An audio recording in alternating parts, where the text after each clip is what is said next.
Doctor y compañero, reciban un cordial saludo. Quien les habla es la estudiante cordobaseña Erika Desiré de la Facultad de Ciencias de la Salud, Escuela Profesional de Medicina Humana de la Universidad Señor de Zipán. En esta oportunidad, en el curso de semiología, en el tema de la semiología del sistema respiratorio, a cargo de los docentes el doctor Carlos Alberto Chirinos Ríos y el doctor Pablo Donald Villegas Cruz, hablaremos respecto a los síndromes pulmonares. Pues bien, partimos de los síndromes de las vías aéreas. Pues bien, acá tenemos lo que es el síndrome bronquítico. ¿Qué es ello? Este va a ser la inflamación de la mucosa de los bronquios. Básicamente vamos a poder distinguirlos o dividirlos en dos tipos. Una bronquitis aguda que se va a producir principalmente o a causa de infecciones virales, y puede haber un compromiso de la mucosa del tracto respiratorio o superior, dando los nombres o las denominaciones de rinitis y laringitis que se pueden presentar. Ya al hablar de una bronquitis crónica, esta ya es la que ha tenido más tiempo, y también se le conoce como blue blotter o abotagado azul, y en los gases en sangre va a haber presencia de lo que es hipoxia e hipercapnia. Con respecto a las manifestaciones clínicas y en lo que se basa ello es, vamos a dividirlo en la bronquitis aguda y bronquitis crónica. Dentro de los signos o síntomas de bronquitis aguda tenemos lo que es la tos seca, la febrícula, la anorexia, el cosquilleo faríngeo, la molestia gravativa retroesternal que va a presentar el paciente. Al realizar ya la exploración física, lo que vamos a tener en la inspección van a ser las alteraciones de las ventilatorias en el patrón obstructivo. En la palpación va a haber frémito bronquial y también las vibraciones vocales en este caso van a ser normales. En el tema de la percusión va a haber una conservación en lo que es la sonoridad pulmonar, y en la auscultación va a variar según el grado de broncoespasmo, en donde se puede presentar sibilantes y roncantes. En la bronquitis crónica, los signos o síntomas que el paciente puede manifestar son, como ya se mencionó, la fase del abotagado azul, también el síndrome de Barber-Pierre-Marie, en donde va a haber osteoartropatía neúmica hipertrofiante. En lo que es la exploración física tenemos a la inspección el tórax en tonel, como vemos en la presente imagen. En las palpitaciones tenemos en la palpación lo que es el frémito, y las vibraciones vocales en este caso van a ser tanto normales o puede haber una disminución de estas. En lo que es la percusión va a haber sonoridad aumentada en enfisema, y en la auscultación va a haber murmullo vesicular rudo o disminuido, roncos, sibilantes y subcrepitantes. Continuando con lo que es, vamos a ver lo que son los síndromes parenquimatosos pulmonares.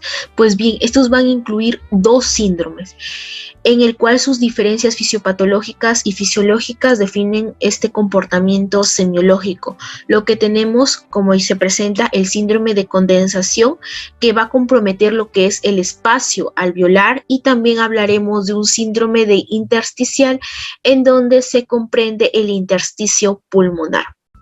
Pues bien, en este síndrome de condensación tenemos dos enfermedades características o que están dentro de ello, que es la neumonía, que va a ser la inflamación del parénquima pulmonar debido a un microorganismo. Esta puede ser tanto típica como atípica. Cuando hablamos de una neumonía típica, los signos y síntomas que nos manifiesta el paciente y los cuales pueden ver en el examen físico serían fiebre, el dolor torácico, que va a ser de tipo puntada al costado, tos rumbrosa. En presencia de neumococos se ve una fascia neumónica, que va a consistir en eritema malar, y herpes labial. Cuando hablamos de una neumonía atípica, por lo general no aparece el síndrome de condensación característico y sus síntomas son fiebre, cefalea, vómitos, diarrea, mialgias y deterioro general. El germen común en este tipo de neumonía es el micoplasma. Pues bien, ahora hablamos de las manifestaciones clínicas. En lo que es la clínica que nos va a presentar el paciente, escalofríos, la punta de costado, el fiebre, la tos seca al comienzo y que puede ser productiva, que esta puede ser de tipo purulenta, que a veces puede llegar a lo que es hemoctoica. En lo que es el examen físico, en la inspección, vamos a ver la fascia neumónica y la alteración ventilatoria restrictiva. A la palpación vamos a ver percusión de la reducción, vamos a ver lo que es disminución de la expansión pulmonar y aumento de lo que son las vibraciones vocales. En la percusión se va a ver o se va a percutir matidez sobre el área afectada y con la columna va a haber sonoridad. En la auscultación va a haber desaparición del murmullo vesicular, se pueden auscultar lo que son estertores crepitantes, un soplo tubario y aumento de las resonancias vocales. Con respecto a la telactasia, esta va a ser la disminución del volumen pulmonar, ya sea total o parcial por la pérdida de aire. Se van a definir varios tipos según el mecanismo de producción. Hablamos de una telactasia obstructiva cuando es parcial, por lo general por tapones mucosos o cuerpos extraños, o pasiva que va a comprender el espacio aéreo por la expansión de la pleura llena de líquido. También tenemos cicatricial, que puede ser como consecuencia o como secuela de un bronquio por TBC o fibrosis. Y hablamos de aquesiva cuando hay una disminución del surfactante pulmonar. Las manifestaciones clínicas, la clínica que nos presenta el paciente es disnea, la punta de costado y fiebre característico. En lo que es la inspección van a haber alteraciones en la ventilación restrictiva, en la palpación va a haber ausencia de lo que son las vibraciones vocales, en la percusión matidez va a haber en el área afectada con columna sonora y en la auscultación va a haber lo que es un silencio auscultatorio.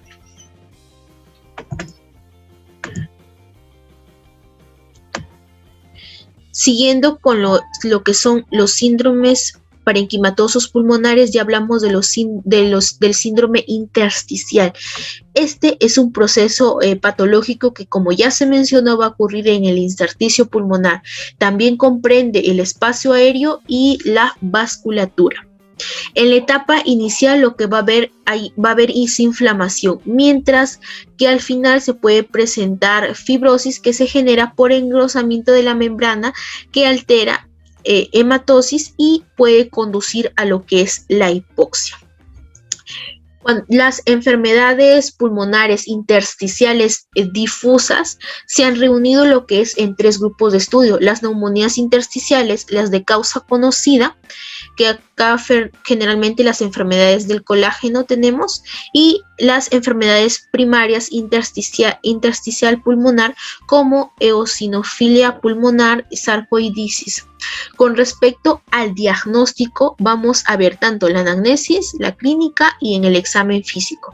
La anamnesis, vamos a ver si el paciente ha estado expuesto a algún tóxico, fármacos, alguna radioterapia o también presenta alergia. Asimismo, si el paciente fuma, también es importante preguntar.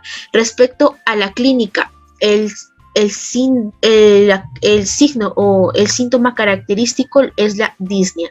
También puede estar acompañado de tos, de hipoxia y de hipercapnia. En el examen físico, a la inspección vamos a ver que hay una respiración tipo restrictiva y también el paciente presenta cianosis. En la auscultación los extractores crepitantes de tipo velcro es lo que caracteriza a este síndrome, y otro ruido que también se puede presentar es el graznizo.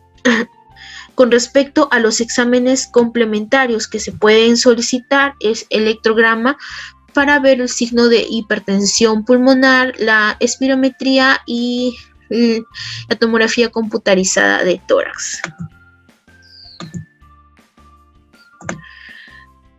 Ahora ya haciendo lo que es los síndromes pleurales, vamos a tener el síndrome de interstición gaseosa o neumotórax.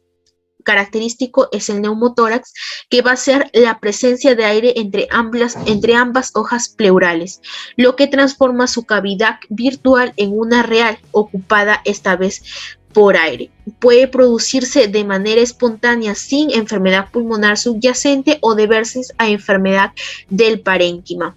Entre las causas que pueden llevar a un neumotórax tenemos espontáneas como traumáticas. A continuación, en el presente cuadro los observamos en tipo espontáneas de tipo primario, como la ruptura de la bulla subpleural congénita, o de tipo secundario, que ya está asociada a enfermedad pulmonar subyacente. Y en traumáticas también no iatrogénico o latrogénico también.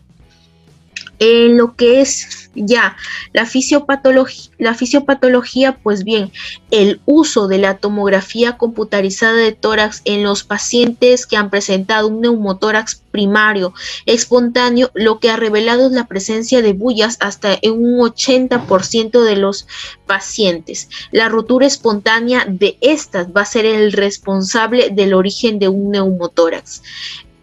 Las manifestaciones clínicas, como se ve en el presente cuadro, los signos y síntomas que se presentan son, por lo general, van a ser asintomáticos, aunque también se pueden asociar a lo que es dolor tipo pleurítico en la región axilar, cuya intensidad aumenta en la respiración. Esto es en un neumotórax pequeño. En un neumotórax mediano tenemos dolor en general y disnea, y en un neumotórax completo dolor y disnea. En lo que es la palpación, vamos a ver ya ahora esto se va en la exploración física, se va a ver en lo que es neumotórax mediano y completo. En la palpación en neumotórax mediano tenemos la disminución de las vibraciones vocales, en la percusión el aumento de la sonoridad torácica, y en la auscultación disminución del murmullo vesicular. En lo que es un neumotórax completo, en el examen físico a la palpación va a haber abolición de las vibraciones vocales, en la percusión hipersonoridad, y en la auscultación va a haber ausencia de murmullo vesicular, conocida como el silencio auscultatorio, o la presencia de soplos anafórico y antoforina. Con respecto a los exámenes complementarios, por lo general se le solicita al paciente una radiografía de tórax convencional.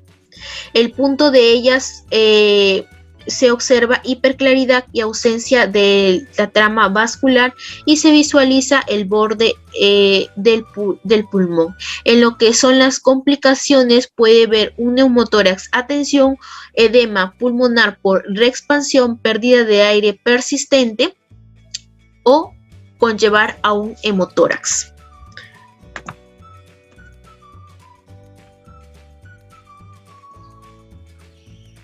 Siguiendo igual con los síndromes pleurales, también tenemos el síndrome de interposición líquida, lo que caracteriza un derrame pleural.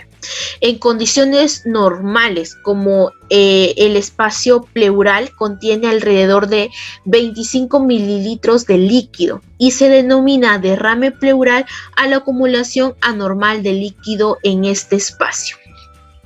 Con respecto a su fisiopatología, bueno, el movimiento de líquido entre las hojas, tanto parietal como visceral, está determinada por distintos factores, principalmente presión hidrostática y osmótica de los capilares, por el drenaje linfático y por el estado de la superficie de las membranas pleurales.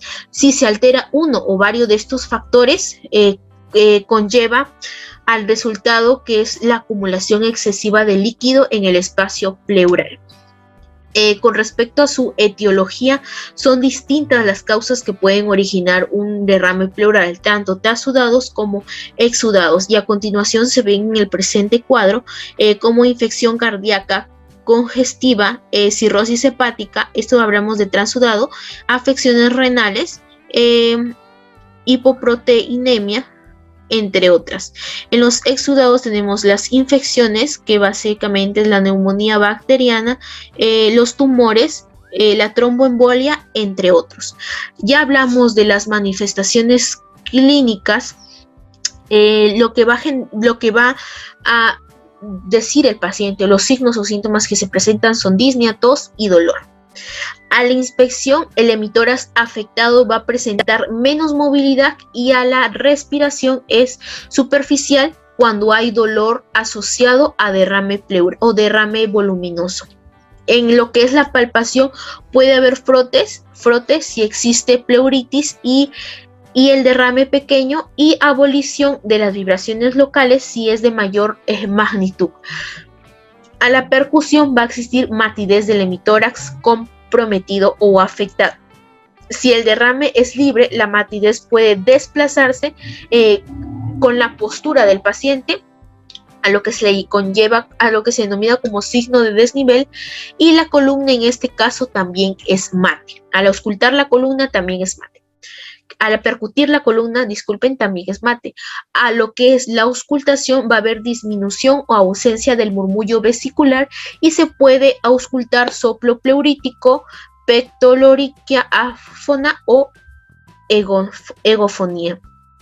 A los exámenes complementarios que se solicitan o se pueden solicitar son lo que es radiografía de tórax, ecografía pleural y una tomografía computarizada pulmonar para confirmar lo que es la presencia del derrame. Ya lo que hablamos de síndromes mediastínicos, ¿estos qué son? Bueno, suelen hacer un hallazgo en la radiografía de tórax que muestran un ensanchamiento mediastínico o se manifiestan por síntomas como consecuencia del compromiso de las estructuras comprometidas en este espacio, en el espacio mediastínico. Las diferentes etiologías, como se presentan en el cuadro, van a variar de acuerdo con el comportamiento afectado.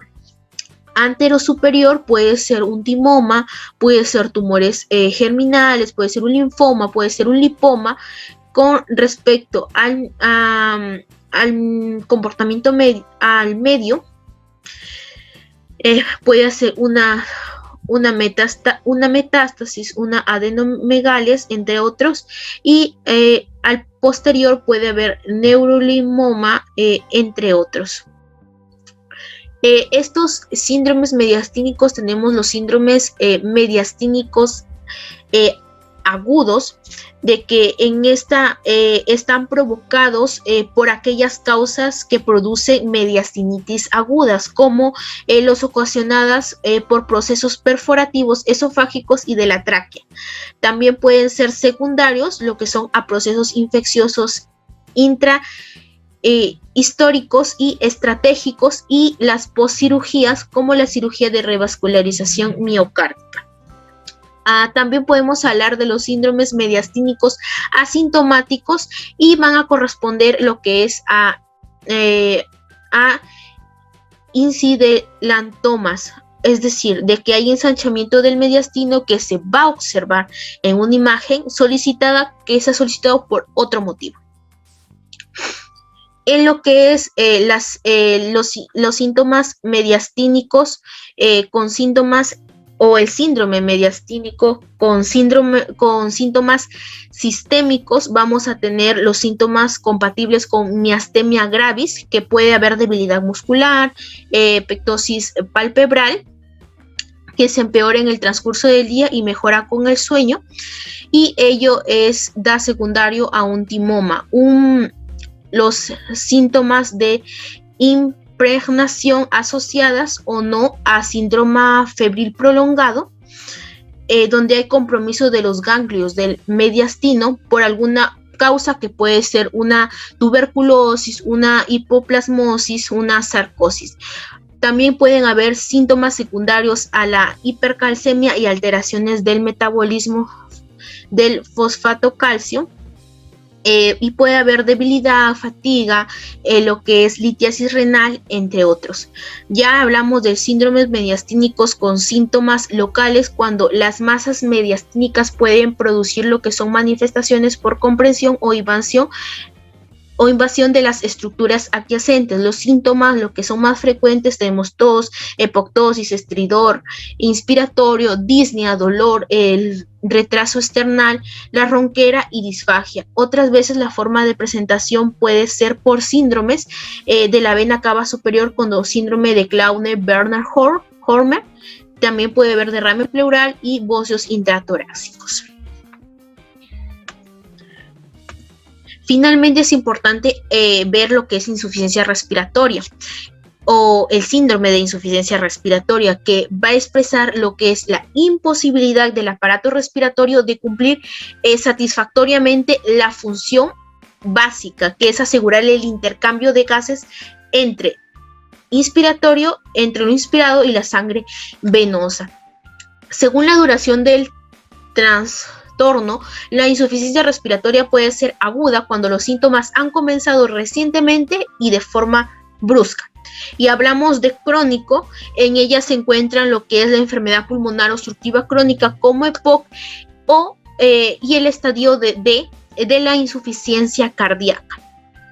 Las causas más frecuentes de insuficiencia respiratoria tenemos dependiendo en el siguiente, como se menciona, como se ve en el siguiente cuadro, depende del nivel comprometido, y ahí se van a asociar las causas. Por ejemplo, si hay afección del centro respiratorio, pueden haber lesiones vasculares cerebrales, traumatismo del cráneo, infecciones del sistema nervioso central, intoxicaciones por barbitúricos.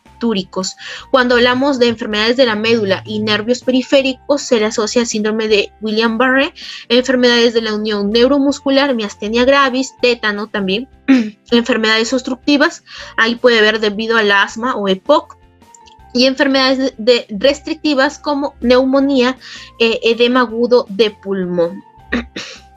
Continuando con las manifestaciones clínicas, los hallazgos semiológicos que sugieren insuficiencia respiratoria van a ser: por hipoxia puede haber confusión, irritabilidad, agitación, agresividad, delirio, y por hipercapnia, que es el incremento de la presión alveolar de dióxido de carbono, va a aumentar el flujo sanguíneo cerebral y elevar la presión del líquido cefalorraquídeo.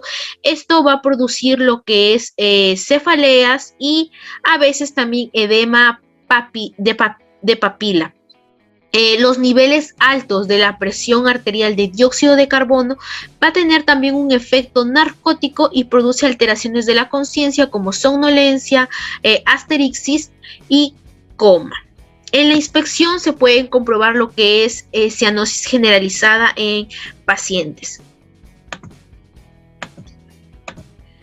Pues bien, estas son las referencias que hemos utilizado: el libro de Argentes Álvarez, Semiología Médica, Fisiopatología, Semiotecnia y Propedéutica. Y eso es todo. Muchas gracias.